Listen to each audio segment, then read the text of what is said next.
le compte n'y est pas lorsqu'à l'approche des grandes vacances, des milliers d'étudiants de familles martiniquaises, guadeloupéennes, guyanaises, réunionnaises et même au-delà vivent un exil contraint, incapables de regagner les leurs, faute de moyens, faute de prix raisonnables des compagnies aériennes qui ne cessent de s'engraisser sur notre dos, en fait, faute d'une véritable continuité territoriale. Le compte n'y est toujours pas, et encore moins l'esprit, lorsque dans le cadre du protocole signé en octobre en Martinique pour lutter contre la vie chère, alors que l'État s'était engagé à financer le fonds des frais d'approche, lettre de mission est donnée à votre administration en visite chez nous pour trouver un nouveau tour de passe-passe, un welto, pour que la consommation locale, nos poches déjà éprouvées, finance le dispositif de l'État. Un comble? Non. Une nouvelle péréquation, un effort zéro de l'État, zot capran-nous pour couillon.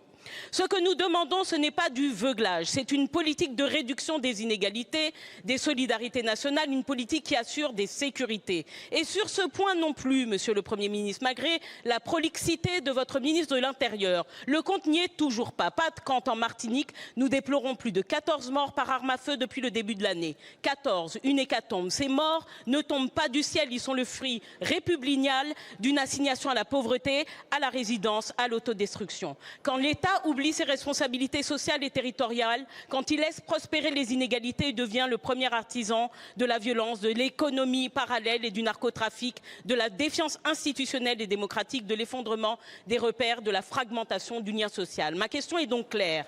Quand le gouvernement décidera-t-il de mettre en place une véritable politique d'équité territoriale pour la mobilité des dits ultramarins et de